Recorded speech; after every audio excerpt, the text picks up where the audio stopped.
पावन शिव महापुराण की कथा को श्रवण कर अपने जीवन को सार्थक कर रहे हैं। कथा के मुख्य यजमान स्वर्गीय श्री शंकरलाल जी अग्रवाल, स्वर्गीय श्रीमती अनीता देवी अग्रवाल जी की स्मृति में श्री घनश्याम लाल जी अग्रवाल, श्रीमती पुष्पा देवी अग्रवाल, श्री अंकित जी अग्रवाल, श्रीमती प्रिया जी अग्रवाल, कुमारी देविका अग्रवाल, कुमारी आकांक्षा अग्रवाल तिलदा नेवरा द्वारा ये पावन शिव महापुराण की कथा श्रवण करने का सौभाग्य आपको और हमको मिला है। शिव जी की कृपा से, करुणा से एक बार यजमान परिवार के लिए जोरदार ताली बजाकर स्वागत, वंदन, अभिनंदन।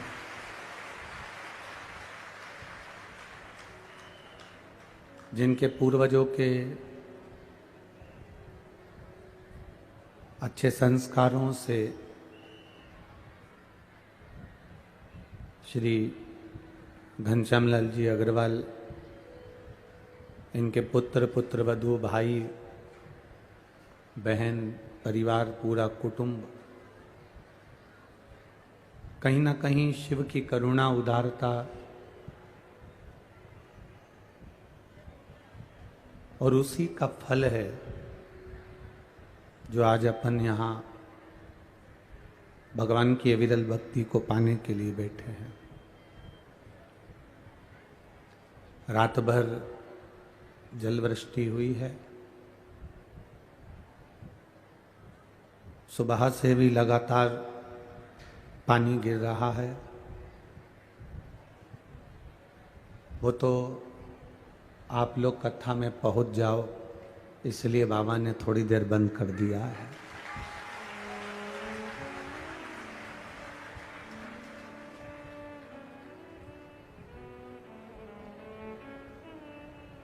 बारिश के लिए लोग कहते हैं कि बारिश बरसो,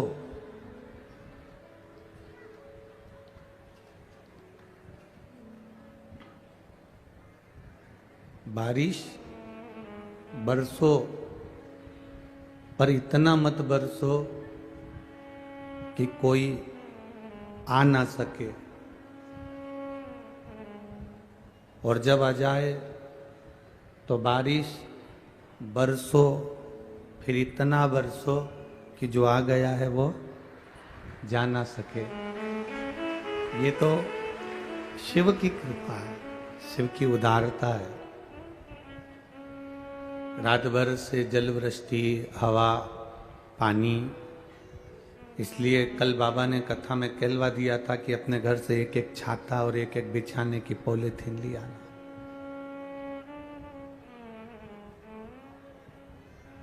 श्री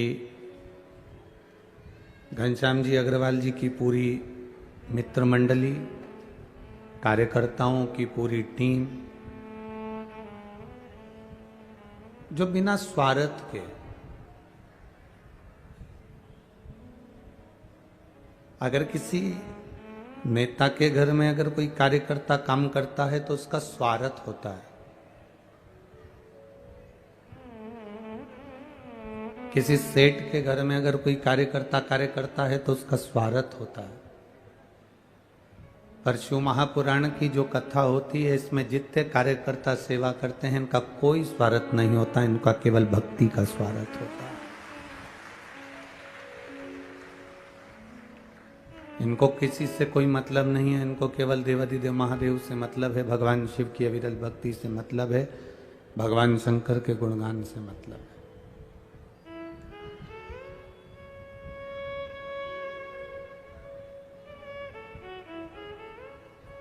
स्वार्थ रखकर अगर हम कोई कार्य करते हैं तो उसमें सफलता मिलती भी नहीं। स्वार्थ से हटकर हम जब भगवान का भजन करें, स्वारस्य से हटकर जब हम भगवत कीर्तन करें तो उसमें कुछ ना कुछ अच्छा हमको मिलता ही है।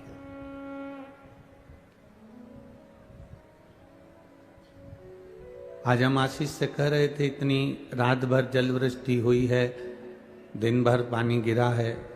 कल कथा पूरी होने के बाद जो पानी चालू हुआ तो सुबह आप आए होंगे जब तक पानी गिर रहा होगा। इतना जल पूरे पंडाल में भी भराया, जहाँ जहाँ। अब भूमि तो भूमि है, ऊपर का पानी रोक सकते हो, नीचे का थोड़ी ना रोकोगे। भूमि तो भूमि।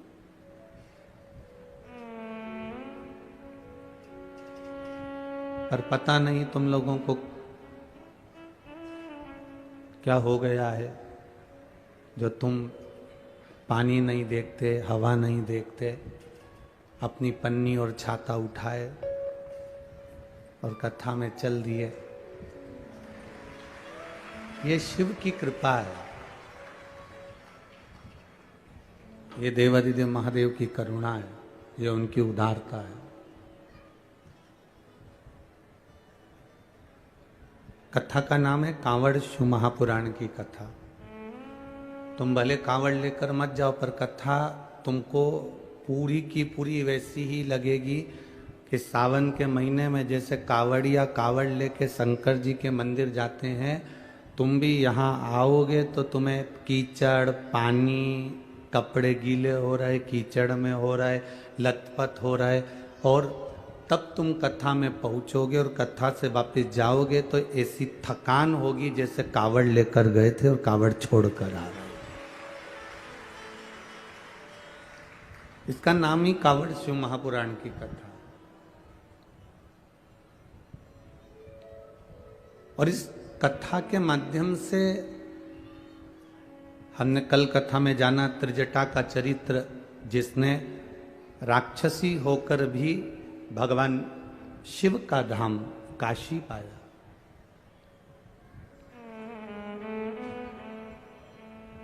भगवान शंकर उगड़ी का धाम काशी प्राप्त करा। हमने त्रिजटा का चरित्र कल सुना। हमने नंदनार का चरित्र श्रवण करा, जिसमें वो शिव जी का दर्शन करने जाता है तो पत्थर का, पाषाण का नंदी भी रास्ता छोड़ देता।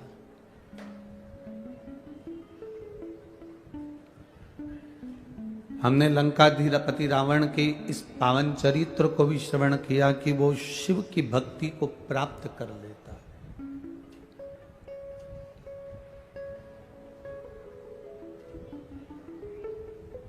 शंकर क्या नहीं दे देते, शिव क्या ना प्रदान कर देते। बस हम सुख की कामना में घर बदल कर देख लेते हैं, हम सुख की कामना में अपनी दुकान बदल कर देख लेते हैं, हम सुख की कामना में अपना व्यापार बदल कर देख लेते हैं, हम सुख की कामना में अपने वस्त्र बदल कर देख लेते हैं।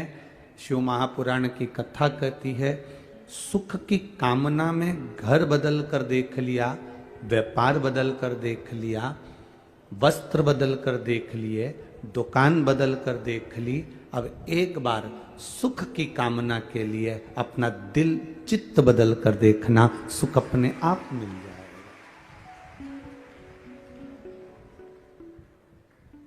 ये मकान नहीं फल रहा, हमने मकान चेंज कर दिया। ये दुकान नहीं फल रही, हमने दुकान चेंज कर दी। ये व्यापार नहीं फल रहा, हमने व्यापार चेंज कर दिया। हम सब कुछ बदल कर देख लिए, तो एक बार अपना मन भी तो बदलो कि आखिर हमारे भीतर ऐसी क्या आसक्ति है, हमारे भीतर ऐसी कौन सी तृष्णा है, हमारे भीतर ऐसा कौन सा लोभ क्या समा गया है जिसके कारण हम भगवान के पास नहीं जा पा रहे।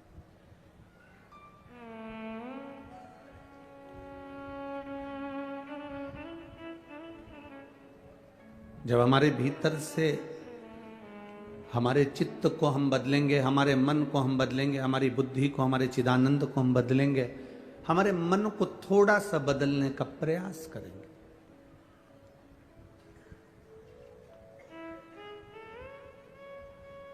भगवान से दुनिया के लोग सब शिकायत करते हैं, पर आज तक ऐसा व्यक्ति नहीं मिला जिसने भगवान से एक शिकायत करी हो कि तूने मुझे बुद्धि कम दी है। तुम्हारे यहां कोई मिला हो तो बता देना ऐसा, जिसने कभी भगवान के सामने जाकर कहा हो कि तूने मुझे बुद्धि कम दी है।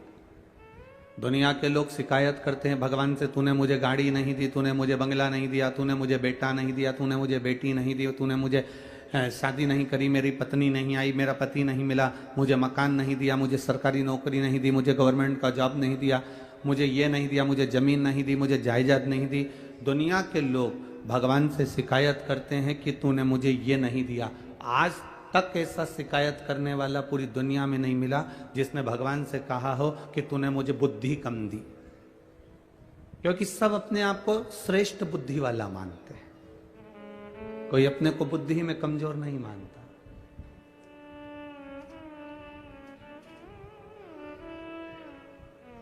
एक श्रेष्ठता आप में है कि आप अपने आप को बुद्धि में कमजोर नहीं मानते, तो शिव महापुराण की कथा कहती है फिर भगवान की भक्ति में कमजोर कैसे हो सकते हो, उसके भजन में कमजोर कैसे हो सकते हो, आप उसके अनुमोदन में, उसके निवेदन में, उसकी श्रद्धा में अपने कमी कैसे ला सकते हो, उसके विश्वास में अपनी कमी कैसे ला सकते हो। हम अपने भरोसे को प्रबल क्यों नहीं बना पाते?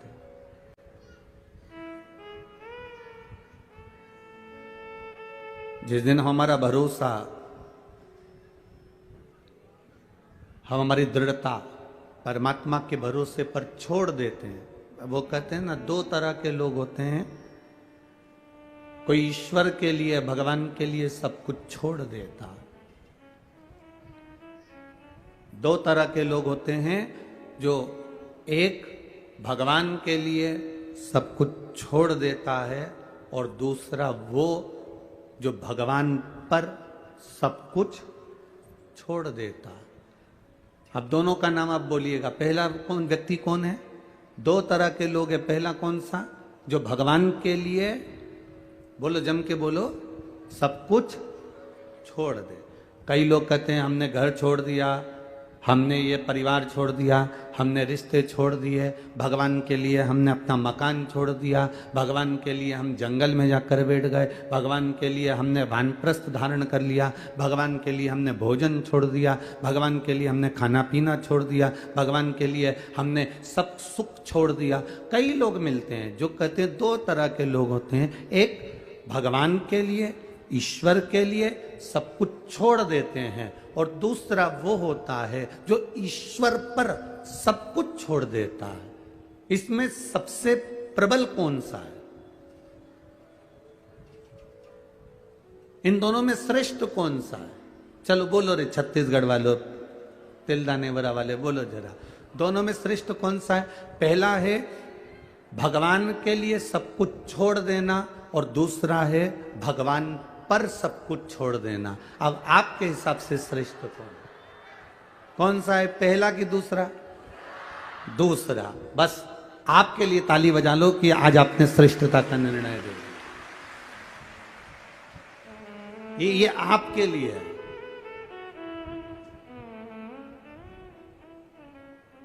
शिव महापुराण की कथा कहती है, हम भगवान के लिए सब कुछ छोड़ दिए, छोड़ने के बाद भी हम जंगल में जाकर बैठ गए, वन में जाकर बैठ गए, गंगा जी के तट पर जाकर बैठ गए, और उसके बाद भी माँ बैठने के बाद भले तुमने छोड़ दिया, उसके बाद भी तुम्हारा मन घर की याद कर रहा है, परिवार याद आ रहा है, मेरी बहू ना जाने कैसी होगी, मेरा पोता ना जाने कैसा होगा, मेरा बेटा ना जाने कैसा होगा, तो फिर भगवान के लिए तुम छोड़े तो फायदा कौन सा हुआ?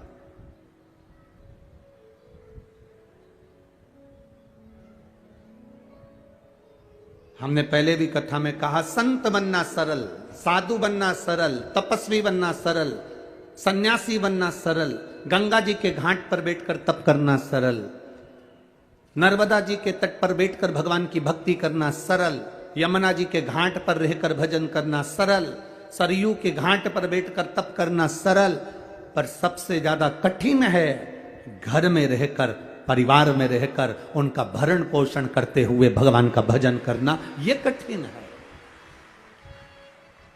ये दुनिया का सबसे कठिन काम है। हमने कभी नहीं कहा कि आप अपनी नौकरी छोड़ दो, कथा में आकर बैठ जाओ। हमने ये नहीं कहा कि तुम तुम्हारी दुकान बंद कर दो, कथा में आकर बैठ जाओ। आज तक इस व्यासपीठ ने ये नहीं कहा कि तुम तुम्हारा परिवार छोड़ दो, कथा में आकर बैठ जाओ। ये व्यासपीठ हमेशा कहती रही, अपनी नौकरी करो, अपनी चाकरी करो, अपना व्यापार करो, अपना व्यवसाय करो, पर उस व्यापार को, उस व्यवसाय को, उस नौकरी के साथ में इतना सा समय जरूर निकालना कि तुम्हारे मुख से श्री शिवाय नमस्तुभ्यम निकल जाए, तुम्हारे मुख से राम नाम कृष्ण नाम निकल जाए, तुम्हारे मुख से भगवान का भजन निकल जाए। क्यों? नौकरी करते, व्यापार करते, तनख्वाह लाते, तुम जितनी कमाई करोगे अपनी बीवी और बच्चों के लिए करोगे, तुम जितना कमाओगे अपने परिवार के लिए कमाओगे, तुम जितनी मेहनत करोगे अपने परिवार के लिए करोगे, अपने परिवार को देने का प्रयास करोगे। और तुमने जो बीमा इकट्ठा करा है, पैसे जोड़ जोड़ कर जो तुमने इकट्ठा करा बीमा, तुम्हारे मरने के बाद भी मिलेगा तो तुम्हारे परिवार को मिलेगा। पर तुम नौकरी करते करते, काम करते करते जो तुमने भजन कर लिया, काम करते करते जो तुमने मंत्र जाप कर लिया, काम करते करते तुम्हारे मुख से श्री शिवाय नमस्तुभ्यम निकल गया, काम करते करते तुम भगवान का भजन कर लिए, तो वो तुम्हारी जिंदगी भर तुम्हारे साथ में जाने वाला है, अंत समय तक तुम्हारा साथ निभाने वाला है। हमने एक बात पहले भी कथा में कही, आप लोगों ने सुनी कि नहीं सुनी? हमने कहा था जब तुम्हारा व्यापार अच्छा चले ना, तुम्हारी नौकरी अच्छी चले ना, तो पत्नी के जेवर बनवा दो। तुम्हारा व्यापार अच्छा चले, तुम्हारी नौकरी अच्छी चले, तो थोड़ी जमीन खरीद लो। तुम्हारा व्यापार अच्छा चले, तुम्हारी नौकरी अच्छी चले, तो थोड़ा बच्चों के लिए अच्छा कर दो। तुम्हारा व्यापार अच्छा चले, तुम्हारी नौकरी अच्छी चले, तो एक दो प्लाट लेकर पटक दो। तुम्हारा व्यापार अच्छा चले, तुम्हारी ये हम जब ये बात बोलते हैं ना, तो कई लोग हमसे नफरत करते हैं कि बताओ, इनको तो कहना चाहिए कि सब छोड़ दो, उल्टा ये कहते हैं और खरीद लो। ये सीहोर वाला महाराज तो पगला है पूरा। हमारे लोग विरोधी हो जाते हैं इस चक्कर में कि ये उल्टी कथाबाज था। हमारा निवेदन है, जब तक तुम्हारा व्यापार अच्छा चले, तुम्हारी नौकरी अच्छी चले, पत्नी के जेवर बनवाओ, बच्चों की एजुकेशन कराओ, अच्छे कपड़े दिलाओ, प्लाट खरीद लो, जमीन खरीद लो, मकान बना लो। चलती हुई नौकरी में, चलते हुए व्यापार में तुम अपने परिवार के लिए सब कुछ करो, पर इतना याद रखना, जैसे चलती हुई नौकरी में जेवर बनाओगे चल जाएगा, चलती हुई नौकरी में, चलते हुए व्यापार में जमीन खरीद लोगे तो पैसा दिल आ जाएगा। उसी तरह इस चलती हुई श्वास में भगवान का भजन कर लोगे तो जीवन सार्थक हो जाएगा। चलते चलते चलने दो, काम करते रहो, नाम जपते रहो, पार कर देगा वो भी कभी ना कभी। चलती नौकरी में दुकान, चलती नौकरी में व्यापार, चलती नौकरी में जमीन जायदाद सब करो, तो हाथ पैर चल रहे हैं तब तक भगवान का भजन भी करो। शरीर चल रहा है तब तक भगवान का भजन भी करो। शरीर चले तब तक कथा में जाओ, शरीर चले तब तक तीर्थ में जाओ, शरीर चले तब तक भगवान के दरवाजे जाओ। और बहुत याद रखना, दो चीजें स्मरण में रखें, तुम्हारे घर में चले तब तक सारे दान पुण्य कर लो, और जब तक शरीर चले तब तक कथा सुन लो, तब तक तुम्हारी मर्जी पड़े जहां जाओ। शरीर चले तब तक इस शरीर का सदुपयोग करो, शरीर चले इस शरीर का सदुपयोग करिए। इस शरीर को गलत जगह पर मत भेजो, इस शरीर को गलत व्यसन में मत ले जाओ, इस शरीर को गलत जगह पर लेकर मत जाओ। कहां मदिरापान में, कहां मांसाहार में, कहां वेश्यावृत्ति में, कहां जुए में, कहां चरस में, कहां अफीम में, कहां गांजे में, कहां इस शरीर को लेकर जा रहे हो, कहां इस शरीर को पहुंचा रहे हो। मैं छत्तीसगढ़ पुलिस को और इस हेलो जिंदगी रायपुर पुलिस को धन्यवाद देना चाहूंगा, जिन्होंने एक पहल कर रखी है नशा मुक्ति के लिए, नशे की रोक के लिए।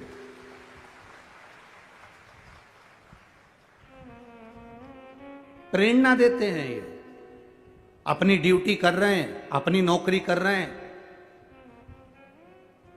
और मैं कहना चाहूंगा कि केवल छत्तीसगढ़ रायपुर की पुलिस को देखकर पूरे भारत देश की पुलिस को ही अपनाना चाहिए कि पुलिस का कर्म करते करते भी एक नशा मुक्ति का एक अलग लक्ष्य लेकर चलना चाहिए, जिससे भारत की भूमि की माताएं स्वतंत्र रूप से आनंद के साथ अपने घर में रह सके। हम अपने शरीर को कहां ले जा रहे हैं? हम अपने शरीर को किस जगह लेकर जा रहे हैं? हम अपने शरीर को किस स्थान पर लेकर जा रहे हैं? और केवल ये छत्तीसगढ़ पुलिस का फर्ज नहीं, रायपुर पुलिस का फर्ज नहीं, आपका भी फर्ज है कि आप व्यसन करने वालों को रोक सकते हैं और उनको सतमार्ग की ओर लेकर जा सकते हैं। ये अपना भी फर्ज है। एक बार रायपुर छत्तीसगढ़ की इस पुलिस प्रशासन के लिए, जिन्होंने हेलो जिंदगी का एक आनंद लेते हुए संपूर्ण क्षेत्र में अपने नशा से लोगों को दूर करने का प्रयास किया है, दूर करने, मैं धन्यवाद देता हूं। बहुत बहुत साधुता रखिए। अपने चित्त को बदलने का प्रयास करिए, अपने मन को बदलने का प्रयास करिए, अपने भाव को बदलने का प्रयास करिए। ये नहीं कि हम संत बन गए, साधु बन गए, तपस्वी बन गए, साधक बन गए, उपासक बन गए। फिर वही वाली बात आ गई कि दो तरह के व्यक्ति हैं, दो तरह के लोग होते हैं। एक ईश्वर के लिए, भगवान के लिए सब कुछ छोड़ देते हैं, और दूसरा वो होता है जो भगवान पर सब कुछ छोड़ देता। तो हम चाहते हैं आप अपना घर ना छोड़िए, आप अपना परिवार ना छोड़िए, आप अपने व्यापार, दुकान, नौकरी को मत छोड़िए। आप तो उसमें रहिए, पर अपने आप को ही नहीं, अपने पूरे परिवार को भगवान के भरोसे छोड़ दीजिए कि वो संभालेगा, जो होगा वो करेगा। अब सौंप दिया इस जीवन का सब भार तुम्हारे हाथों में, हे हार तुम्हारे हाथों में, और जीत तुम्हारे हाथों में। अपना संपूर्ण भार, अपना संपूर्ण जीवन हम उसको सौंप दें।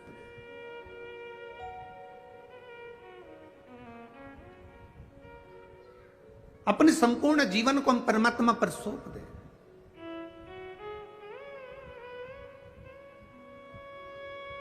आप लोग जब यहां आ रही होगे ना, जितने लोग यहां आ रहे होंगे तो आपके घर के लोग कह रहे होंगे इतना पानी गिर रहा है, घर में सुन लो ना, क्या करोगे मैं कीचड़ में जाके?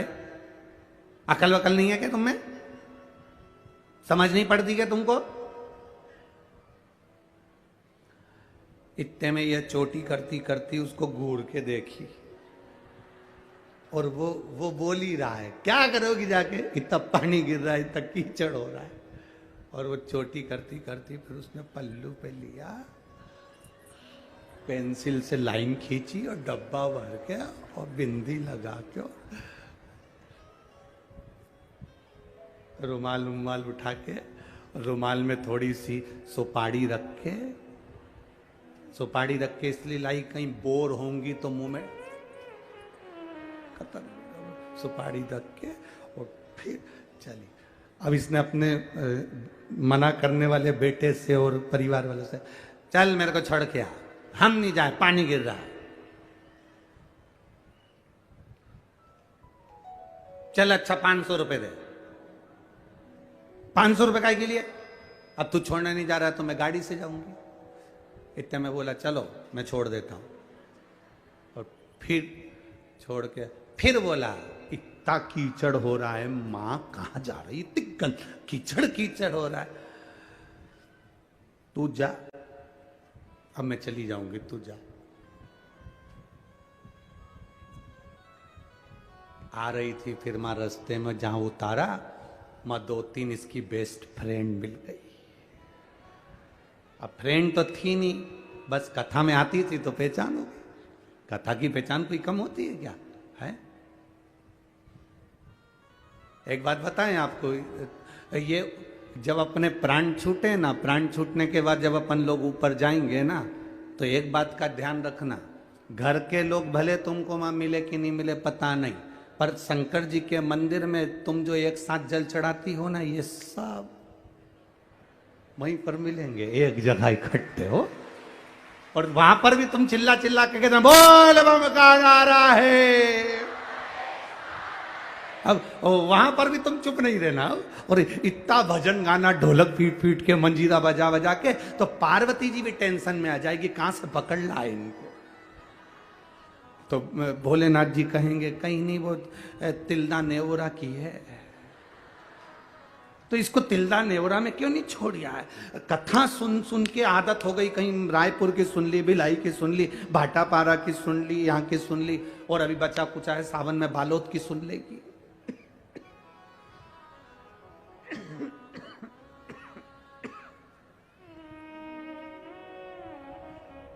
अभी बचा कुचा है तो बालोद की सुन ले।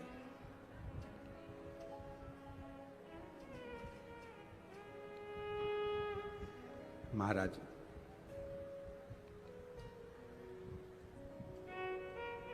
भजन का जो बल है वो सबसे प्रबल बल है। भजन के बल के आगे सारा बल फीका है। मछली को बल मिलता है पानी में। मछली को पानी से बाहर निकाल लो, उसको बल मिलना बंद हो जाएगा।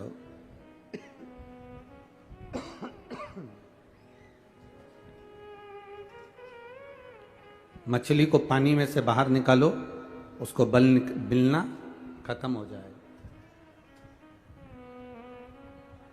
मछली को बल मिलता है पानी में, शेर को बल मिलता है वन में, जंगल में। शेर अगर शहर में आ जाए तो उसको बल नहीं मिलेगा। शेर अगर वन में है तो उसको बल मिलेगा। मछली जल में है तो उसको बल मिलेगा। और भक्त शिव की शरण में है तो उसको बल मिलेगा, ये निश्चित है। मछली को बल मिलता है जल में, शेर को बल मिलता है वन में, और भक्त को बल मिलता है भगवान की शरण में। भगवान की शरण में अगर आप गए हो, आपके रोज जाने पर, प्रतिदिन जल चढ़ाने पर, प्रतिदिन भगवान का भजन करने पर, प्रतिदिन एक बेलपत्र देवाधिदेव महादेव को समर्पित करने पर बल प्राप्त हो, बल मिलता है।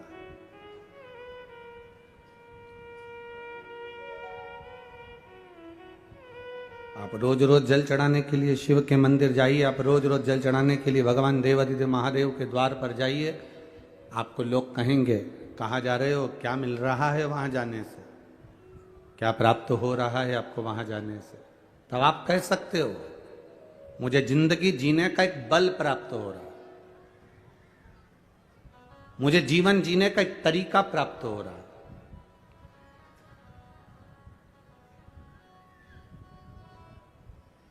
मैं जाती हूं, मेरे मन को अच्छा लगता है, मैं जाती हूं, मेरे चित्त को अच्छा लगता है।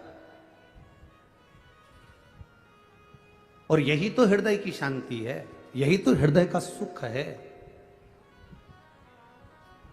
शिव कथा कह रही है, मकान बदल लिया, व्यापार बदल लिया, व्यवसाय बदल लिया, दुकान बदल ली, कपड़े बदल लिए, सब बदल कर देख लिया।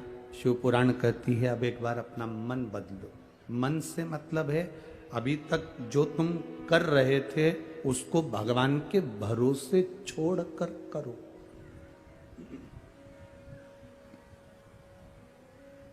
अभी तक तुम जो कर रहे थे अब उसको करो, मना नहीं, पर अब अपने करे हुए कर्म को परमात्मा के भरोसे छोड़ो। अब अपने करे हुए कर्म को भगवान के आश्रित होकर, भगवान के सहारे छोड़कर करो। मेहनत करो, अच्छी करो, बहुत अच्छी तरह से जितनी मेहनत कर सकते हो उतनी मेहनत करो, जितना कर्म कर सकते हो अच्छा कर्म करिए, पर भगवान के आश्रित होकर, उसके भरोसे रहकर कर।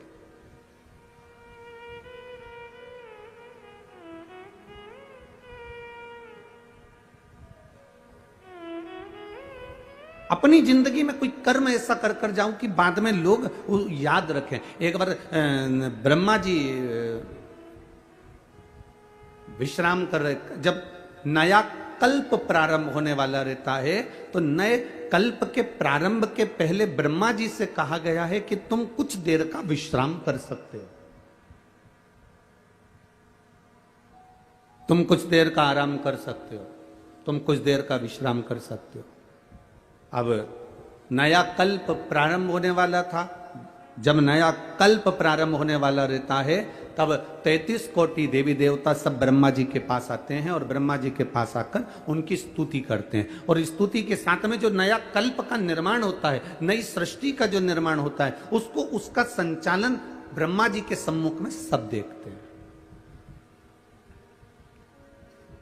नया कल्प, अब नए कल्प का प्रारंभ होने वाला था। सारे देवता ब्रह्मा जी के पास में जाके खड़े हो गए। सारे देवताओं ने ब्रह्मा जी के पास जाकर, सारे देवता देख रहे थे, और ब्रह्मा जी जैसे ही बस नया कल्प प्रारंभ होने वाला था, और ब्रह्मा जी के लिए नियम है कि थोड़ी देर की निंद्रा, थोड़ी देर के लिए विश्राम आप कर सकते हो। और ब्रह्मा जी कुछ देर का विश्राम कर रहे थे। ब्रह्मा जी थोड़ी देर की निंद्रा ले रहे थे, और निंद्रा लेते ही ब्रह्मा जी बस उठे। उठते से ब्रह्मा जी के मुख में जमाई आ गई। जैसे ही जमाई आई तो ब्रह्मा जी के जमाई लेते से ही उसमें से एक विकराल सा, बड़ा बड़ा विचित्र सा एक मनुष्य बाहर निकला। बड़ा विकराल सा, बड़ा विचित्र सा, बड़ा विचित्र।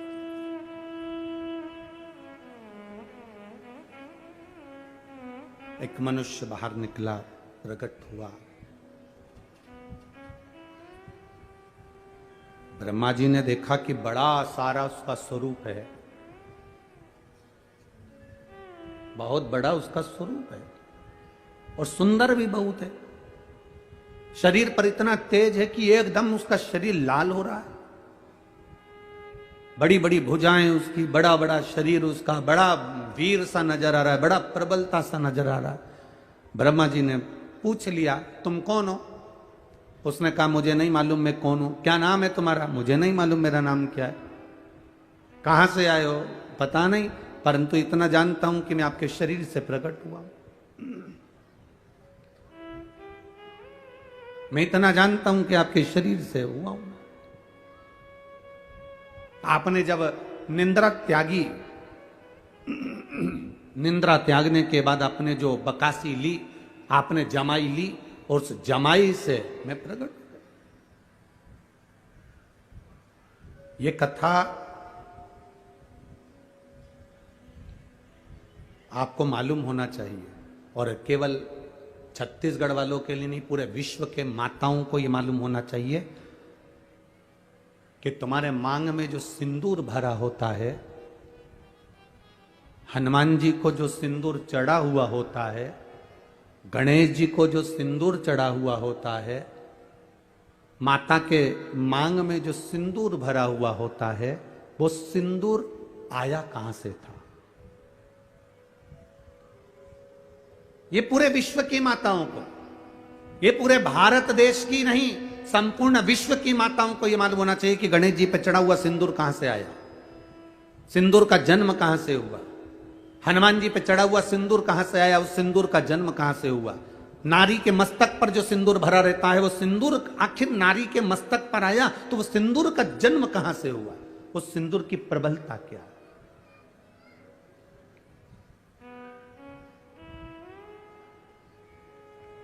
उसको ज्ञात होना चाहिए। अब कल्प की शुरुआत है, और कल्प की शुरुआत में ब्रह्मा जी के मुख से एक व्यक्ति ने, एक मानव ने, एक विचित्र सा मानव उसके उनके मुख से जमाई लेने पर प्रकट हो गया।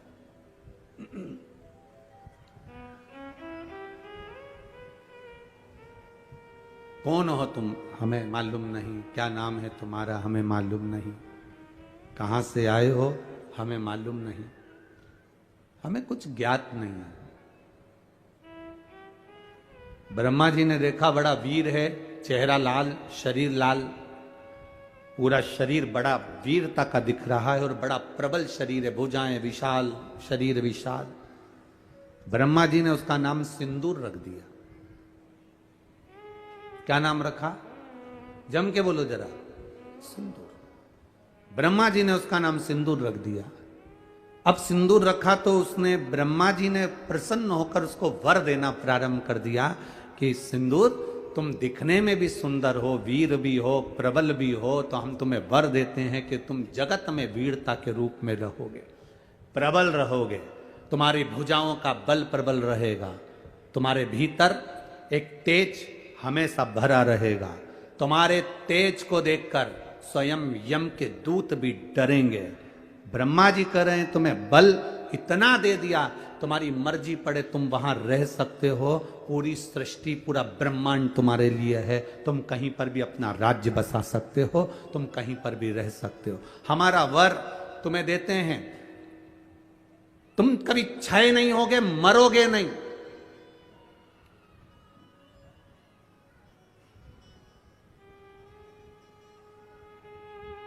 पीछे शंकर भगवान खड़े थे। भगवान देवादिदेव महादेव ने कहा, कहां का वर दे रहे हो कि मरेगा नहीं? तो को अगर इसको ये वर मनाना मचाना प्रारंभ कर देगा, नहीं मचाएगा प्रभु। ब्रह्मा जी ने माना नहीं, शिव जी का कहना। तुम्हारी भुजाओं में बल रहेगा, तुम जिसको चाहो अपनी भुजाओं के बल पर तुम दमोच सकते हो, मार सकते हो, पीट सकते हो, तुम किसी को दबा सकते हो। बस सिंदूर को वर पर वर मिल गए ब्रह्मा जी के। इतने प्रसन्न, क्योंकि औलाद ब्रह्मा जी के मुख से जमाई करने पर, ब्रह्मा जी के मुख को बकासी आने पर, जमाई करने पर यह बालक निकला, तो प्रसन्नता हूं, मेरा पुत्र है, मेरा बेटा।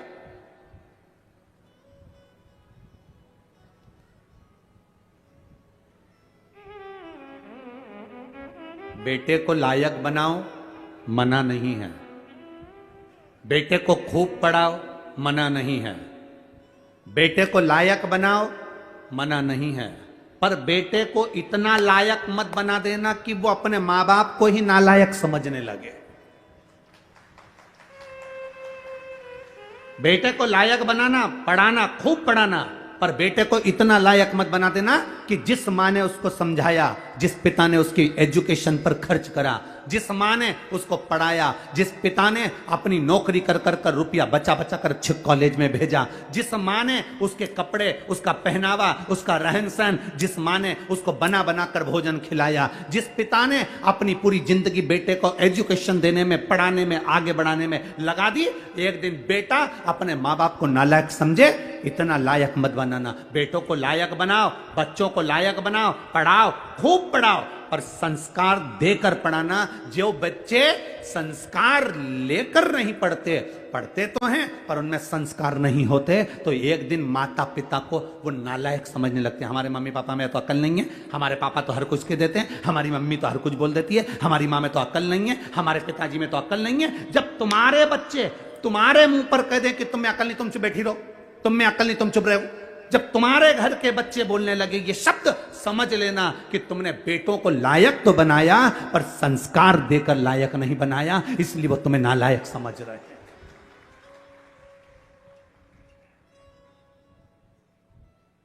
खूब पढ़ाओ, हम मना नहीं करेंगे, जितनी तुम्हारी कैपेसिटी है उससे ज्यादा पढ़ाई है, जितनी तुम्हारी कमाई है उससे ज्यादा खर्च कर कर बेटों को उज्जवल भविष्य बनाइए। बेटा बेटी को अच्छा पढ़ाने का प्रयास करिए, बेटा बेटी का जिंदगी अच्छा बनाने का प्रयास करिए, पर बेटा बेटी आपको लायक बनते बनते आपको नालायक ना समझने लगे, इसलिए थोड़ा संस्कार देने का प्रयास करिए। बच्चों से कहो एक लोटा जल शिव जी को चढ़ा करा। बच्चे कहेंगे माँ जल चढ़ाने से क्या होता है? कुछ नहीं होता, मेरे मन को शांति मिलती है, तू जल चढ़ा करा। मैं जल चढ़ाने नहीं जाऊंगा, मैं भोजन नहीं दूंगी, मैं बाजार में खा लूंगा, घर का दरवाजा बंद है, जाओ खाओ। बच्चों को लायक बनाने का प्रयास करो, पर साथ में संस्कार देकर। अपने दादा दादी के पांव पड़, प्रणाम कर, चरण छू, नमन कर। एक दिन बेटा चरण नहीं छूता, दूसरे दिन मामी नाना घर के बच्चे माता पिता कहते कोई बात नहीं कल छू लेगा, हो गया ना, आज नहीं छुआ ना, कल छू लेगा, कल फिर नहीं छुआ, परसों छू लेगा, ना ना चरण छू। बच्चों को झुकाना, प्रणाम करना, नमन करना, आदर करना, सत्कार करना, बच्चों को ये सिखाना पड़ेगा। आज बड़ी विडंबना का जीवन, बड़ा विडंबना का समय चल रहा है। हम बेटा और बेटी को पढ़ा तो लेते हैं, हम बेटा और बेटी को उज्जवल भविष्य बना तो देते हैं, हम बेटा और बेटी को लायक बना तो देते हैं, पर हमारे बच्चे हमको एक दिन नालायक समझने लगते हैं। तब दिल दुखता है कि मेरी औलाद मेरे मुंह पर कह कर जा रही है, दुख होता है अंदर से। पढ़ाओ, कलेक्टर बनाओ, एसपी बनाओ, टीआई बनाओ, तुम्हारी मर्जी, पढ़े मंत्री बनाओ, संतरी बनाओ, कलंतरी बनाओ, तुम्हारी मर्जी, पढ़े तुम जो बनाओ, पर उनकी वाणी पर तुम्हारा आदर होना चाहिए। ऊंचे सिंहासन पर बैठकर आदर के शब्द समाप्त नहीं होना चाहिए। उनकी वाणी में तुम्हारा सम्मान होना चाहिए, उनकी वाणी में तुम्हारा आदर होना चाहिए, तुम्हारा सत्कार होना चाहिए।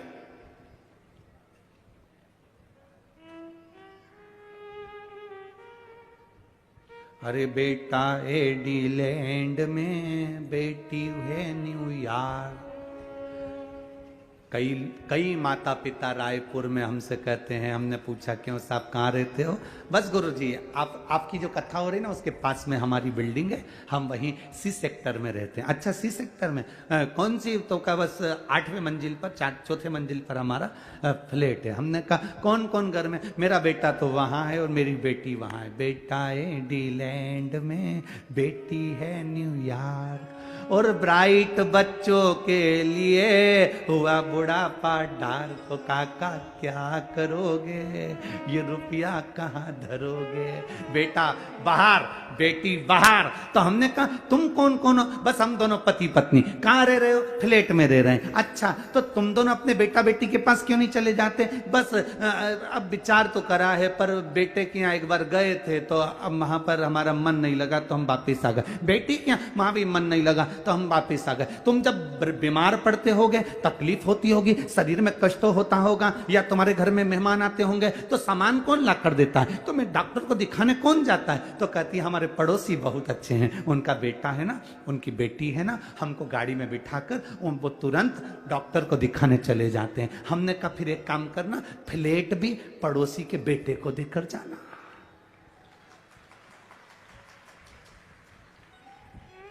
मरने के समय पर बूढ़े माँ बाप को डॉक्टर को दिखाने पड़ोसी के बच्चे जा रहे हैं। सब्जी पड़ोसी के बच्चे लाकर दे रहा है, देखरेख पड़ोसी के बच्चे कर रहे हैं। तो मकान की देखरेख तुम कर रहे हो किसके लिए?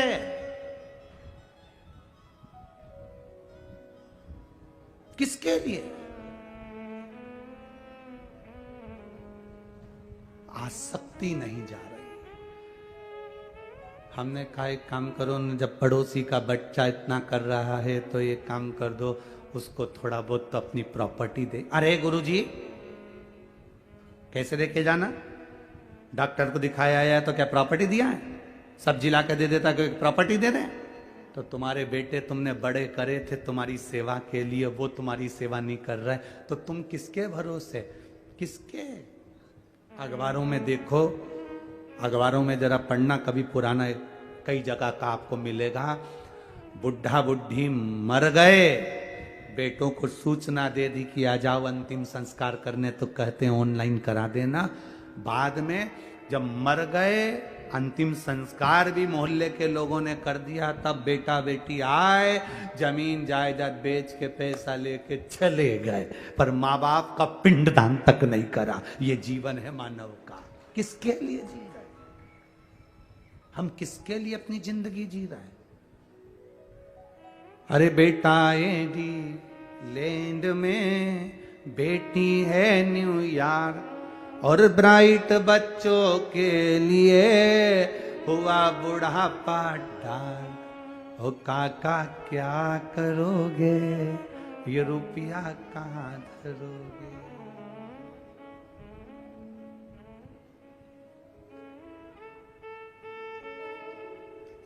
केवल ऑनलाइन बच्चों से प्रेम हो गया, ऑनलाइन प्रेम।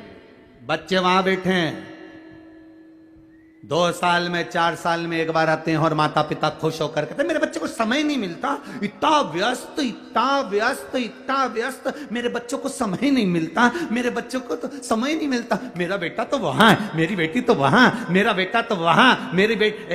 एक चरित्र आता है, एक माँ कुएं से पानी भर रही थी, उसके साथ में 4 माताएं खड़ी थी। एक माँ बोली, बेटा जा रहा था, हाथ हिलाकर बोला माँ हाय, स्कूल जाते जाते। मेरी माँ ने कहा मेरा बेटा सीबीएसई कोर्स से पढ़ाई कर रहा है। दूसरा बेटा जा रहा था, माँ को हाथ हिलाकर बोला माँ जा रहा हूं, जा। मेरा बेटा अंग्रेजी स्कूल में पढ़ रहा है।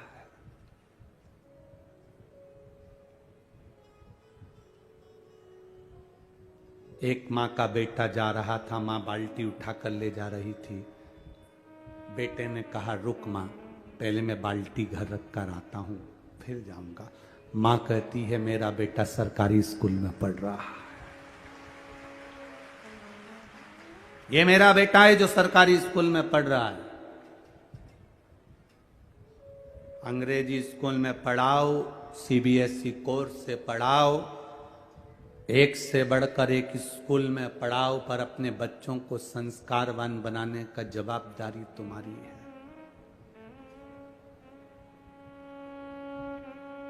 क्या करोगे बाद में, क्या करोगे?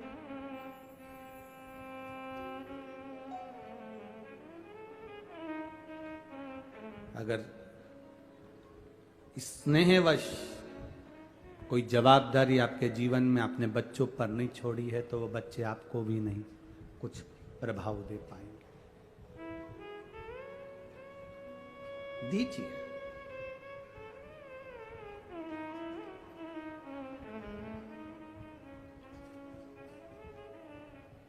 अपने बच्चों को प्रबल बनाने के साथ में हम कहें लायक बनाओ, पर आपको नालायक ना समझे। वो होप पढ़ाओ, बच्चों को एक काम जरूर सिखाओ, जाओ शिव के मंदिर जाओ, जाओ थोड़ा बहुत झुकोगे, प्रणाम करोगे, नमन करोगे, मंदिर तक जाओगे, अपने संस्कारों को अपने धर्म को भूल नहीं पाओगे।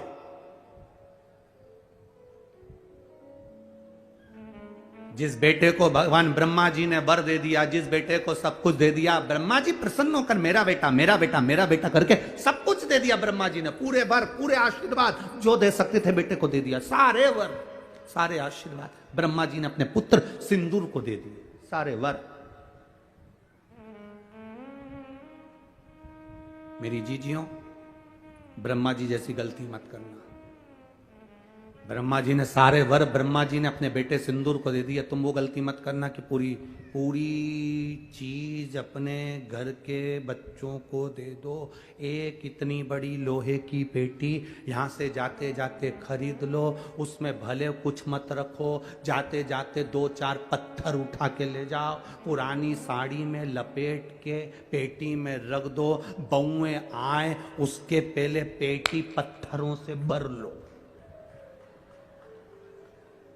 बताना मती बहुओं को, बोलने की जरूरत नहीं है बहुओं को कि इसमें पत्थर भरा है, इसमें कुछ भरा हुआ है। बस दिवाली का समय आए बहुओं से कहना थोड़ा पेटी हटाना, मेरे को सफाई करना है। बहुएं पेटी हटाएंगी, सफाई कर देना, बहुओं को भी लगेगा कुछ है। मरती मर जाना, पर बहुओं के सामने कभी पेटी मत खोलना, कभी मत खोलो। अंतिम समय आए, यम के दूत तुम्हें बंदी बनाने आए, तुम्हें लगने लगे कि मैं मर रही हूं, तो मरते मरते घर की बहू को बुलाकर, एक किसी भी बहू को, बड़ी हो छोटी हो, किसी के हाथ में चाबी दे जाना, बेटा सब बांट लेना हो, अब मैं चली। बहुओं इतनी समझदार हैं, 13 दिन पेटी नहीं खोलेगी, क्योंकि घर में नंदे आई हुई हैं, हिस्सा देना पड़ेगा तो पेटी छुपा देगी। बहुओं ने इतनी जल्दी पेटी को खोलेंगी नहीं, छुपा देंगी। अब बहुओं को मालूम है सास के पास बहुत सामान है, तो 10वां भी अच्छा करेगी, 12वां भी अच्छा करेगी। खूब साड़ी बांटेगी 12-13, खिलाएगी पिलाएगी लड्डू गुलाब जामुन इमरता भजिया, सारे ब्राह्मणों का भोजन कराएगी, मेहमान को भी खूब देगी, और सब चले गए और ननन भी चली गई। तब बहुएं पेटी खोलेंगी और उनमें से भाटा निकलेगा और करम फोड़ेंगी। अब अपने को टेंशन नहीं, अपन तो गए, अपना काम हो गया ना। ब्रह्मा जी जैसी गलती मत कर देना कि पूरे बार एक साथ दे दिया, आयुष्मान भव, चिरंजीवी भन, यशवान भव, ये भी दे दिया वो भी दे दिया। ऐसी गलती मत कर देना। थोड़ा ना थोड़ा अपना बुढ़ापा निकालने के लिए कमर में खोस के रखो, थोड़ा ना थोड़ा। एकदम ब्रह्मा जी ने सब दे दिया, सब ब्रह्मा जी ने दे दिया।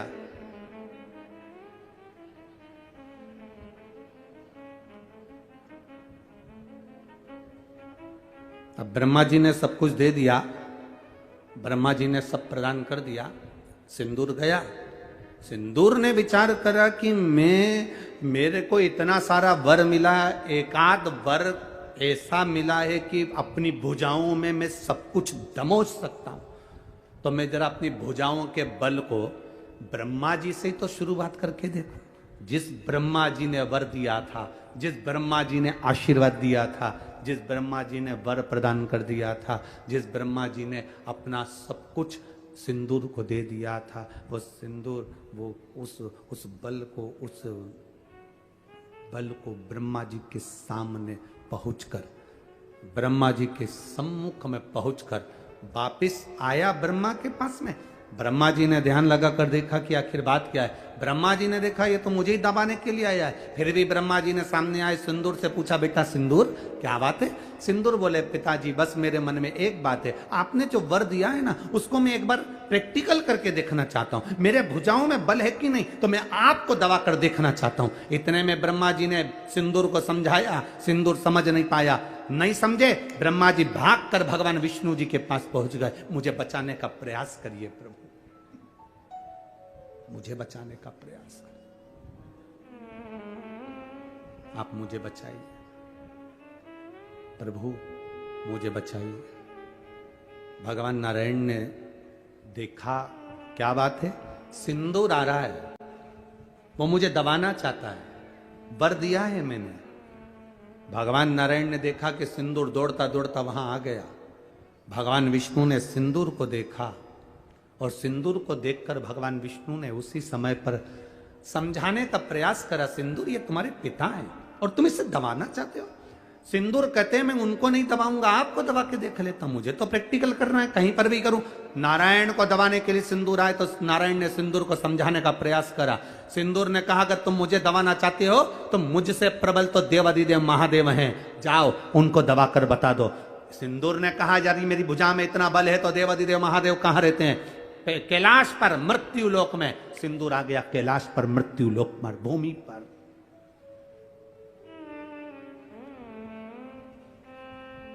मृत्यु लोक की धरा पर, ये पृथ्वी पर, कैलाश पर आया सिंदूर। सिंदूर जैसे ही कैलाश पर आया, आते से सामने से मां के केश खुले हुए थे, पार्वती जी के केश खुले हुए। मां बड़ी सुंदर, मस्तक पर बिंदी कुंकू की लगी हुई है, रौली की बिंदी है मां के मस्तक पर, नैनों में सुरमा है मां के, लाली होठों पर लगी है मां के, केश खुले हुए हैं मां के। जो सिंदूर ने माता पार्वती जी का दर्शन किया, जो सिंदूर ने मां जगत जननी का दर्शन किया, बस भोलेनाथ जी के पास तो बाद में गया, पहले माता पार्वती जी का हाथ पकड़कर खींचकर अपने साथ ले जाने लगा। जगत जननी के शब्द की गूंज पड़ी, शब्द की गूंज। नारी जब चीखती है, नारी जब चीखती है, उसकी चीख सुनकर जो उसका साथ दे देता है, परमात्मा भी उसको वर दे देता है। परमात्मा भी वर दे देता है। दो लोगों ने चीख सुनी थी नारी की। एक चीख माता सीता का जब हरण हुआ तो माता जानकी जी चीख दी। रावण जब खींच कर ले जाने लगा, जानकी जी चीखी, जटायु ने सुना। सुनते से जटायु ने आकर रावण के साथ में युद्ध किया, सीता को बचाने का प्रयास किया। चीख सुनकर सीता को बचाने का प्रयास किया। भले जटायु खुद मर गया, पर राम जी की गोद उस जटायु को मिल गई, क्योंकि सीता की चीख सुनकर उसको बचाने का प्रयास करा। और दूसरी चीख थी द्रौपदी की। द्रौपदी चीख रही,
खड़े हुए का।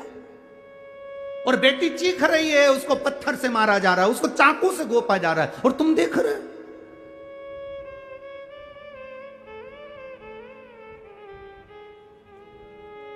मेरा संपूर्ण बेटियों से निवेदन है, सबसे पहले तो अपने सनातन धर्म को छोड़कर किसी दूसरे धर्म के किसी लड़के की ओर आंख उठाकर भी मत देखना। अपने सनातन धर्म के और देखिए। सनातन धर्म में ब्राह्मण भी है, क्षत्रिय भी है, वैश्य भी है, शूद्र भी है, पर दूसरे की ओर निगाह उठाकर मत देखिए।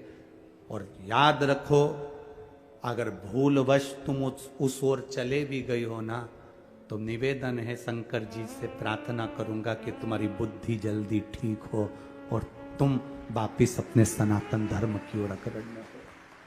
वापिस अपने सनातन धर्म की ओर अग्रण्यता हो। कहां सीता जी चीखी तो जटायु ने बचाया, तो राम जी की गोद मिली। द्रौपदी चीखी, भीष्म पितामह उठकर खड़े नहीं हुए, चीख को सुनकर भी उसको नहीं बचा पाए, तो मरे तो बाणों की सैया पर पड़े रहे। बाणों की सैया पर पड़े हैं।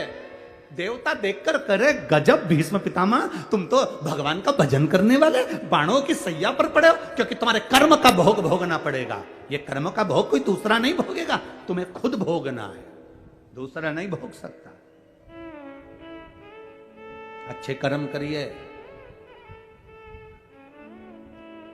आप अपना कर्म अच्छा करोगे, आप अपने कर्म का भोग भोगोगे।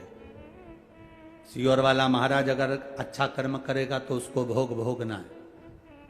आप बेकार कर्म करोगे तो आपको भोगना है, हम बेकार कर्म करेंगे तो हमें भोगना है। कर्म की गति प्रत्येक को भोगना पड़ती है, कोई दूसरा नहीं भोगेगा महाराज, भोगना अपने को पड़ेगा।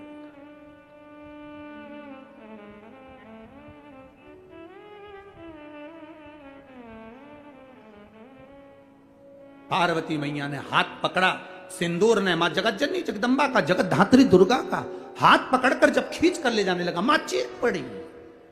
पार्वती मां चीखी।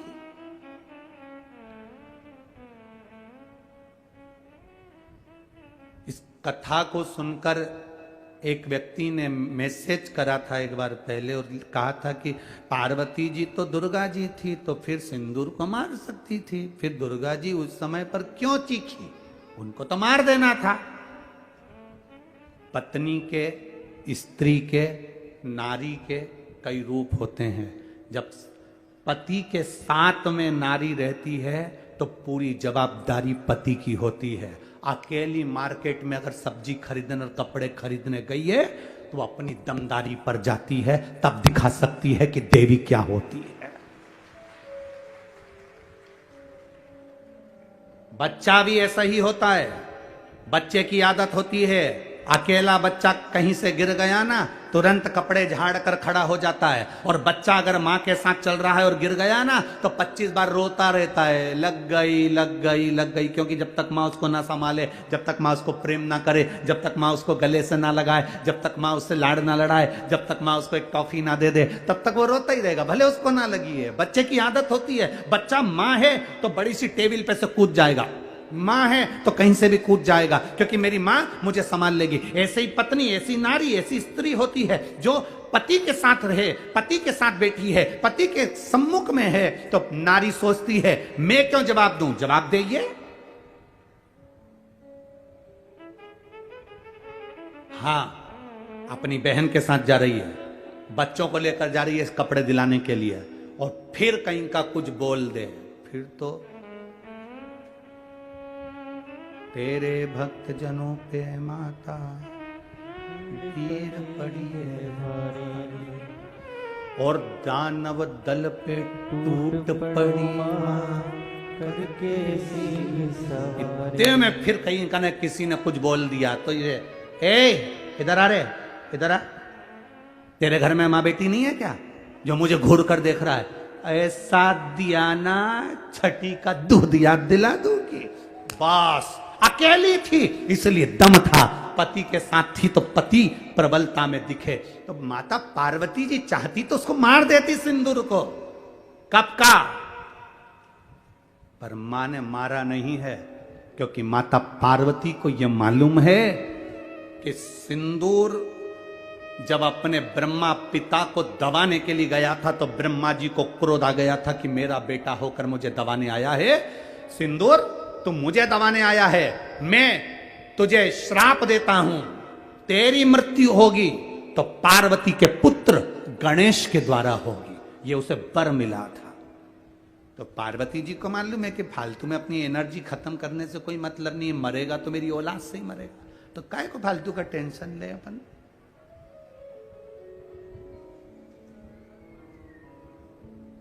रोज रोज फोन लगा कर कहती हो साहब हमारा पैसा वापस लौटा दो, साहब हमारा पैसा वापस लौटा दो, साहब हमारा पैसा वापस लौटा दो। रोज रोज ये एनर्जी खत्म करने से कौन सा मतलब है? एक दिन सुबह उठो और उसके घर जाके सोफे पे बैठ जा, आओ काका जी चाय लाओ, काका जी। काका जी कहे आप यहाँ कैसे आ गए? कुछ नहीं, वो तुम्हें जो दिया था वो भूल गए थे, मेरे पति रोज रो रहे हैं, तकलीफ में है, देकर गलती नहीं करी है। कब दोगे? तारीख बताओ, अब भी की अब भी। एक मोबाइल साथ में ले जाओ, रिकॉर्ड करके लाओ कि इतनी तारीख को दूंगा। अब नहीं मिला तो जगतजननी चंद्रघंटा बन के फिर आ जाएगी। अभी तक जान लिया, दे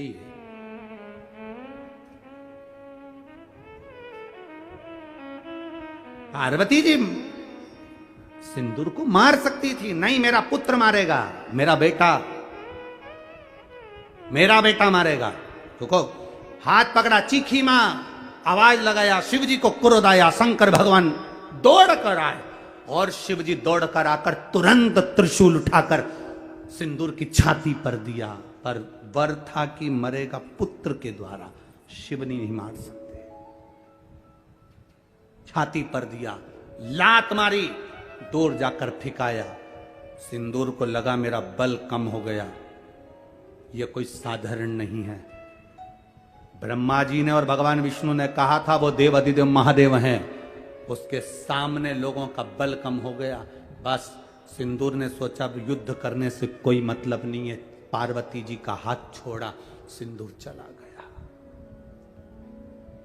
समय आया, माता पार्वती जी स्नान करने गईं, तन पर उपटन लगाया था।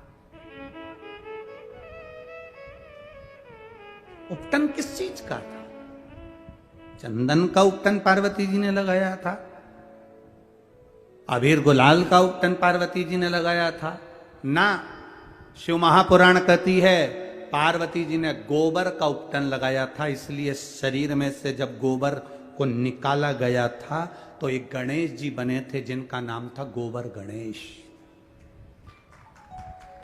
गोबर गणेश आज भी विवाह में, शादी में, बड़े कार्यक्रम में पीतल की मूर्ति नहीं रखी जाती है। आपके छत्तीसगढ़ में रखते हो तो बात दूसरी है, पर हमारे यहां तो आज भी शादियों में, बड़े बड़े फंक्शन में, मंडप के नीचे, कहीं विशेष फंक्शन में काय के गणेश जी बनते हैं?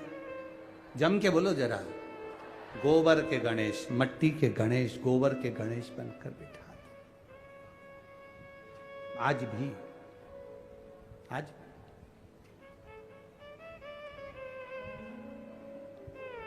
गोबर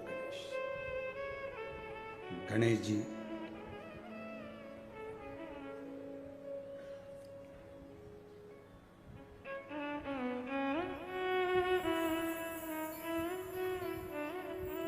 प्रकट इतना प्रबल है ये।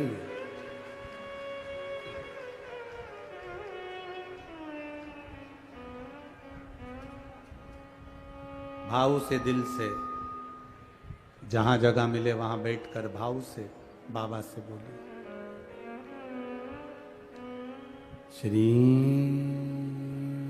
शिवाय नमस्तुभ्यं, श्री शिवाय नमस्तुभ्यं, श्री शिवाय नमस्तुभ्यं, श्री शिवाय नमस्तुभ्यं, श्री शिवाय नमस्तुभ्यं। भोला सब दुख काटो हमारा, ओ भोला सब दुख काटो हमारा। शिव शंकर जपो तेरी माला, भोले बाबा जपो तेरी माला, भोला सब दुख काटो हमारा, ओ भोला सब दुख काटो हमारा। वेश है मंगल मंगलकारी, वेश है मंगल मंगलकारी, शमशान वासी हमारा, शमशान वासी हमारा, ओ भोला सब दुख काटो हमारा, ओ भोला सब दुख काटो हमारा। शिव कथा कह रही है, भगवान शंकर का संवाद कर रहा है। पार्वती मैया के तन से, उपटन से श्री गणेश जी महाराज का प्रागट्य हुआ।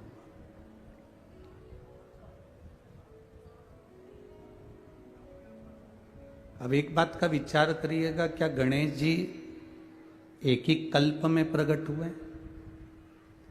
क्या राम जी एक ही कल्प में प्रकट हुए? क्या भगवान कृष्ण एक ही कल्प में प्रकट हुए? क्या भगवान वामन एक ही कल्प में प्रकट हुए? क्या मत्स्य अवतार एक ही कल्प में हुआ है? नहीं, ऐसे ना जाने कितने कल्प निकल गए। उन कल्पों में गणेश जी महाराज का भी प्रागट्य हुआ, उन कल्प में राम जी भी प्रगटे, उन कल्प में भगवान कृष्ण भी प्रगटे, उन कल्प में कई कई बार कितने कल्प निकल गए। ये तो अब हम कह देते हैं, हमने द्वापर की कथा देखी तो कह दिया कि भगवान कृष्ण का ये चरित्र है। त्रेता की कथा का स्मरण किया तो कह दिया राम जी का ये चरित्र। एक जन्म की, एक कल्प की कोई कथा नहीं है, तो विस्तार पुराने कल्पों का भी है। प्रकट हुए और प्रकट होते से ही शिव जी से काशी वाले से मिलना बड़ा जरूरी, डमरू वाले से मिलना बड़ा जरूरी। गणेश जी गए, बाबा को प्रणाम किया, नमन किया।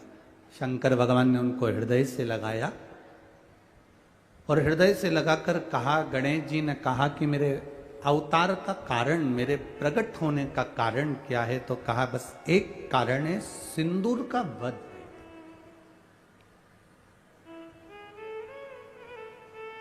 ये किसी एक कल्प की कथा नहीं है, अनेक कल्प की कथा। सिंदूर का वध। भगवान गणेश जी ने कहा ठीक है। समय आया, गजानन के रूप में सिंदूर के, जिस नगर में सिंदूर रहता था उस नगर में श्री गणेश जी महाराज गजानन बनकर गए।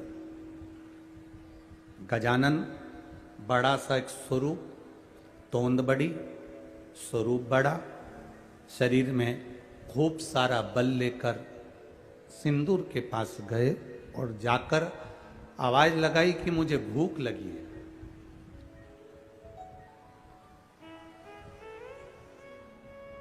मुझे भूख लगी है, भोजन दिया जाए। सिंदूर अभिमत्ता में था, अहंकार में। उसे अपनी बल का, अपने राज्य का, अपनी सत्ता का, अपने वैभव का बल बहुत था।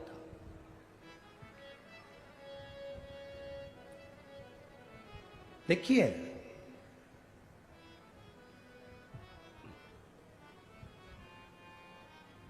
पाप अपने आप हो जाता है, पुण्य अपने आप नहीं होता। पाप और पुण्य में ये बहुत बड़ा अंतर है। पाप और पुण्य के अंदर पाप अपने आप हो जाएगा। झूठ बोल दिया पाप हो गया, गलत कर्म कर दिया पाप हो गया, गलत दृष्टि से देख लिए पाप हो गया, किसी को चाटा मार दिया पाप हो गया, किसी का धन हड़प लिया पाप हो गया, किसी की कोई वस्तु रख ली पाप हो गया। पाप अपने आप हो जाता है, पर पुण्य अपने आप नहीं होता। पुण्य को करना पड़ता है, पाप को करना नहीं पड़ता। पाप अपने आप हो जाएगा।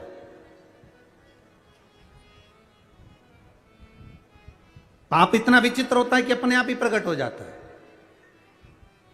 आप मोबाइल देख रहे हो, मोबाइल देखते देखते देखते देखते किसी का एक मैसेज आ गया, मैसेज में उसने उसकी निंदा लिख दी, तुम्हारा पाप उपजने वाला है, इसलिए उसमें तुमने नीचे कमेंट्स में अपनी तरफ से भी एक बात लिख दी, पाप सामने प्रकट हो गया। मतलब तुम्हारे भीतर वो गलत विचार आ गया, गलत सोच आ गई, गलत दृष्टि आ गई।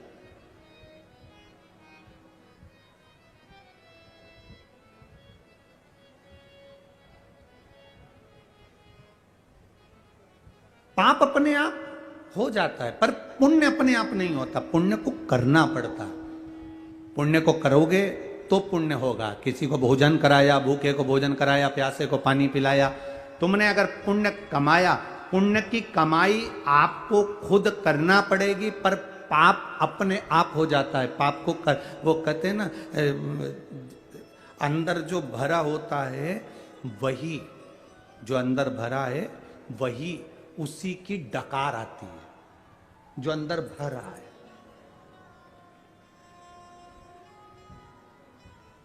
अब तुम एक प्रैक्टिकल करके देखना। अब इसको प्रैक्टिकल करने की भी जरूरत नहीं पड़ती, आप तो करे हुए हो प्रैक्टिकल। आप एक काम करना, कड़ी बनाकर चावल के साथ कड़ी खा जाना। अब तुम्हें दिन भर कड़ी की डकार आएगी कि नहीं आएगी? अरे बोलो तो जम के जरा। अब इडली सांभर खा लो, बोलो जम के बोलो जरा, इडली सांभर की डकार आएगी। गुलाब जामुन खा गए, जलेबी खा गए, पानी पतासा खा गए, पानी जो अंदर भरा है डकार उसी की आती है। जिसके अंदर ईर्ष्या भरी होती है वो 24 घंटे बुराई में लगा रहता है, क्योंकि डकार उसी की आती है, डकार आती।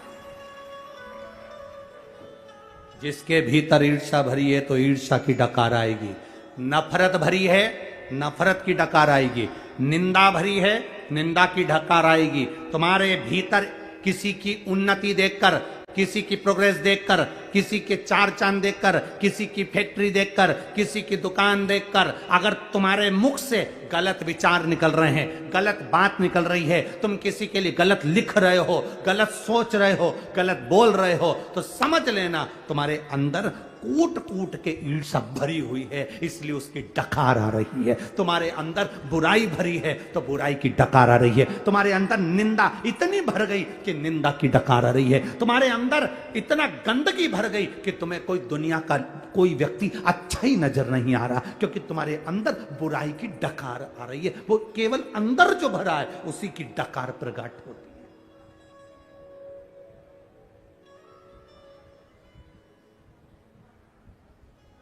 कभी कभी कोई अगर आपको गलत लिखे तो आप उसका जवाब मत देना, बस इतना समझ जाना कि डकार आ रही है। इसके अंदर ईर्ष्या कितनी भर गई जो डकार आ रही है। गलत लिख रहा है, गलत सोच रहा है, गलत विचार कर रहा है, गलत दृष्टि रख रहा है, गलत विचार से सराबोर हो रहा है। उसके अंदर भरा कितना है, उसके अंदर भरा क्या है। और जिसके अंदर भगवान की भक्ति भरी होती है उसके मुख से जब भी निकलेगा जय सीताराम, जय श्री कृष्णा, ओम नमः शिवाय, श्री शिवाय नमस्तुभ्यम, उसके अंदर जो भरा होगा। कहीं भजन हो रहे होंगे ना, रात्रि को कहीं पर भजन होते हो, आपके मोहल्ले में रात्रि को भजन हो रहा है, जिसके अंदर जो भरा होता है तो भजन हो रहे होते हैं तो उसका मन लग जाता है, जाऊं मैं सामने ढोलक पीट रही भाई। और तो ऐसे कई ऐसी भी रहे कि मैं सो जाए, खाया पिया सोए, पर कई ऐसी अगर कम पंडाल में कहीं भजन हो रहा है तो 2-4 इकट्ठी होकर पहुंच जाएगी, मोहल्ले के लोग वहां पहुंच जाएंगे, चलो भजन हो रहा है, सुनेंगे। और सुनते सुनते फिर डकार निकलना प्रारंभ, उसके मुंह से भी निकल गया, काशी वाले से मिलना बड़ा जरूरी, डमरू वाले से मिलना बड़ा जरूरी। अब वो भी पहुंच गई, वो भी भजन गाने लगी। इतने में किसी ने कह दिया तुम्हें भजन आता है? नहीं आता तो भी बोल दे, तांबा का हंडा में था तो धरो पानी, नीन हाय भोला मिला के रहूंगी, भोले को अपना बना के। ये भजन के चक्कर में भी कई बार लड़ाई हो जाती है। एक बार हमारी कथा थी मध्य प्रदेश के बुधनी में। अब बुधनी में कथा थी तो वहाँ ग्राउंड में कथा होती थी, सामने खेल का ग्राउंड था और वहाँ कथा होती। तो एक माँ ने आकर कहा, गुरुजी मेरा पति मुझे भजन में नहीं आने देता। मैं उससे के थक गई, फिर भी मुझे कभी भजन में जाने ही नहीं देता। तो हमने कहा हमारे यहाँ तो कोई भजन हो नहीं रहे, तो तुम यहाँ के, आपके यहाँ की बात नहीं है, अब कहीं पे भी भजन होता है ना तो जाने नहीं देता।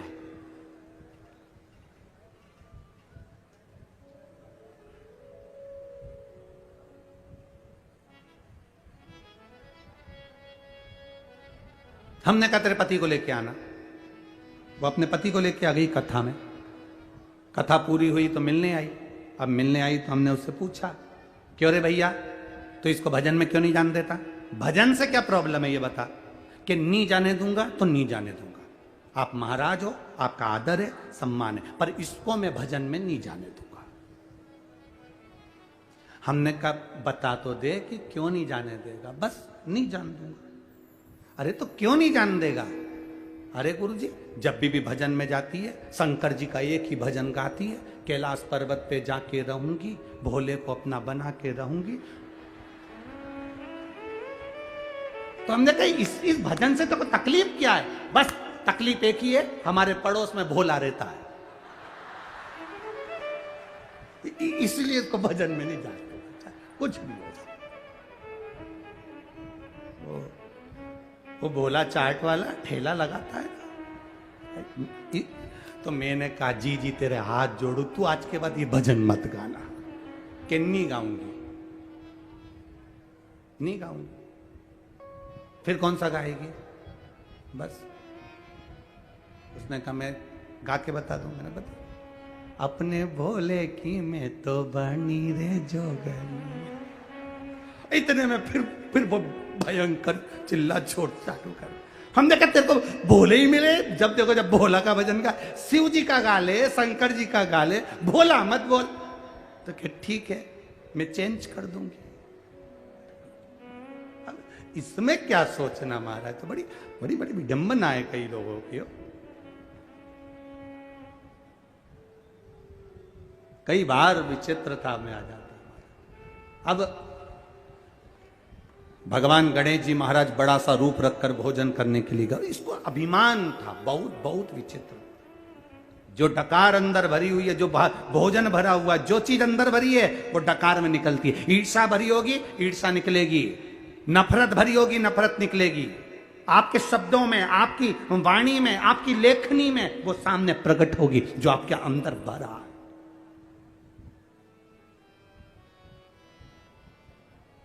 आप अगर गलत लिख रहे हो, समझ लेना आपकी डकार कैसी है। गलत बोल रहे हो, समझ लेना आपकी डकार कैसी है। आपने क्या भरा है आपके अंदर, वो आप प्रकट कर रहे हो। अरे मत बुरे कर्म कर बंदे, वरना पछताएगा। भगवान की आंखों से तू बच नहीं पाएगा, तू बच नहीं पाएगा। अरे ओ अज्ञानी मत कर नादानी, तेरे कर्म का फल भी तू ही पाएगा। जैसा किया तूने तेरे आगे आएगा। मत बुरे कर्म कर बंदे, वरना पछताएगा। भगवान की आंखों से तू बच नहीं पाएगा, तू बच नहीं पाएगा। तो पाप करा नहीं जाता, अपने आप हो जाता है, और पुण्य को करना पड़ता है। पुण्य हमें करना पड़ेगा। झूठ निकल जाता है, सत्य बोलने की प्रैक्टिस करना पड़ेगा। सत्य बोलने की प्रैक्टिस करना पड़ेगा। गणेश जी ने कहा मुझे भूख लगी है, गजानन बनकर आए, भूख लगी है। अहंकार में फूला हुआ था सिंदूर।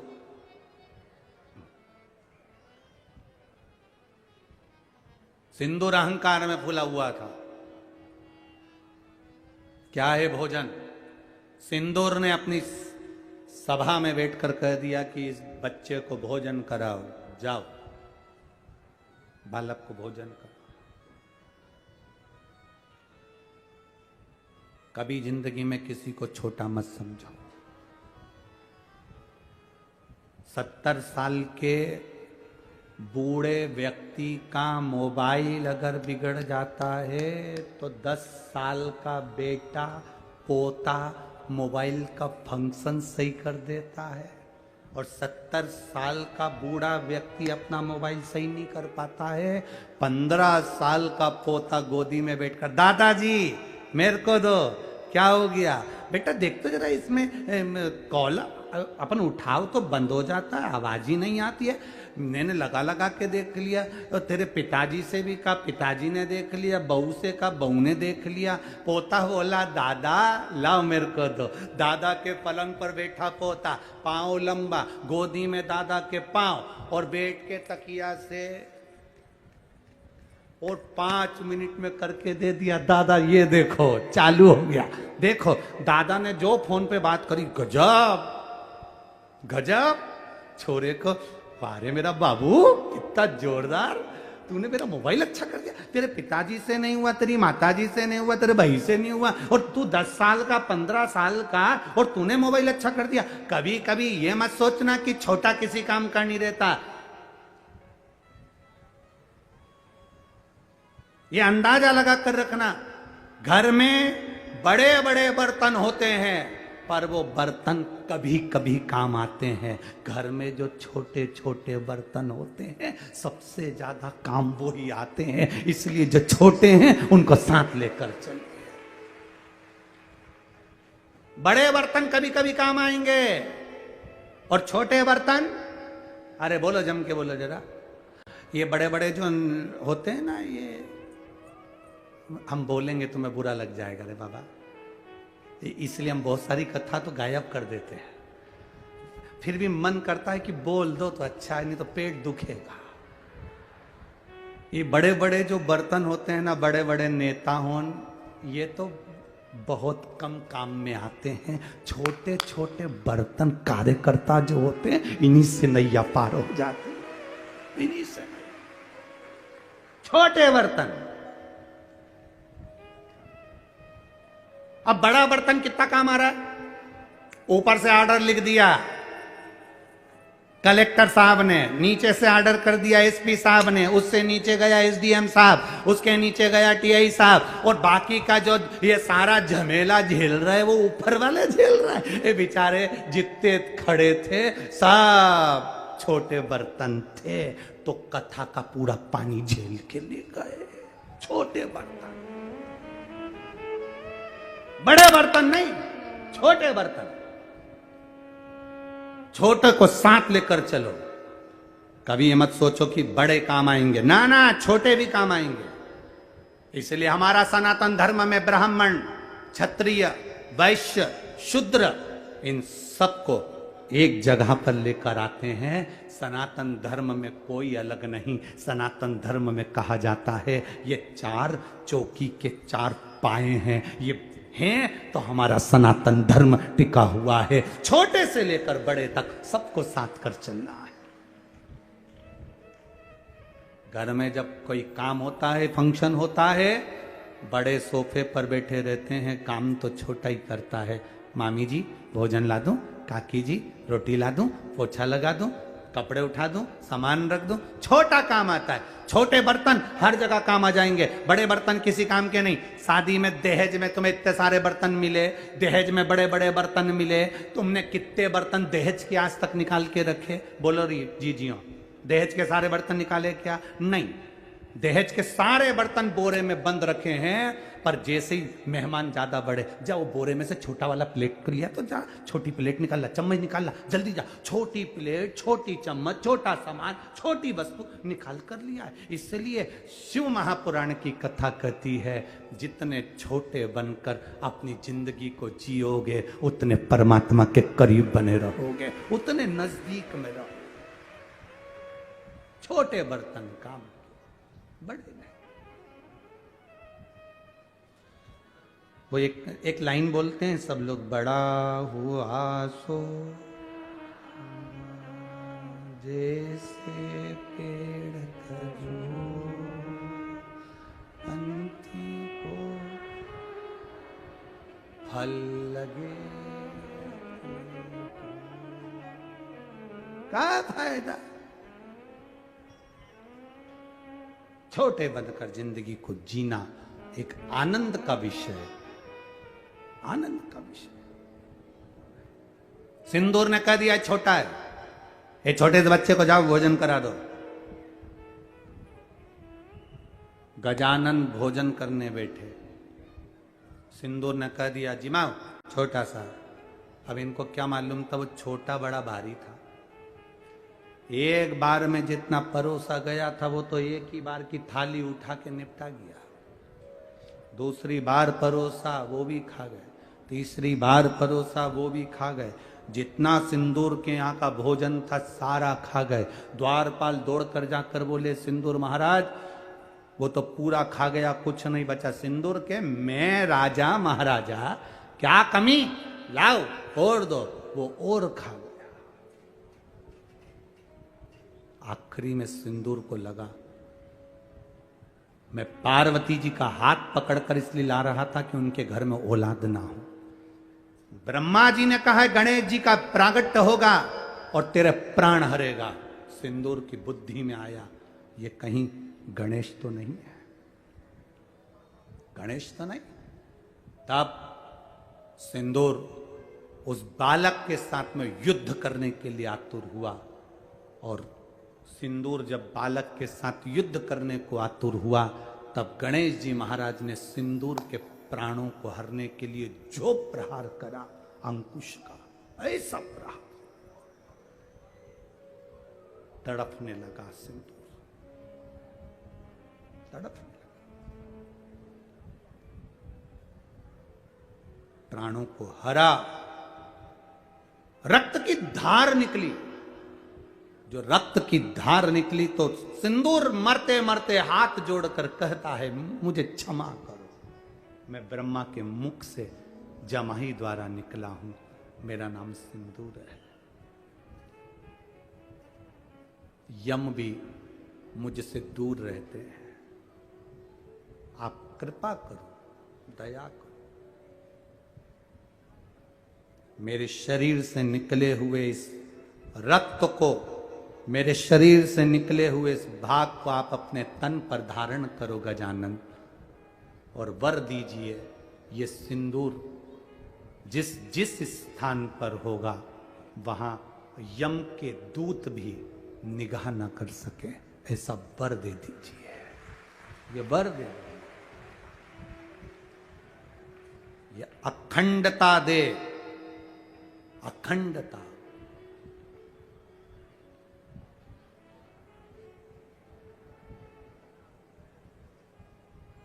तुमने मेरी माता का हाथ का स्पर्श किया है? सिंदूर कहते हैं, मेरी मृत्यु आपके द्वारा लिखी थी, इसलिए मैं पार्वती माता को लेकर जा रहा था, पर आज मैं सिंदूर गजानन आपके चरणों को मस्तक रखकर ये मांगना चाहता हूं कि जिस नारी के मांग में मस्तक पर ये सिंदूर रहेगा, उस नारी का सौभाग्य अखंड रहेगा, ये वर दे दो।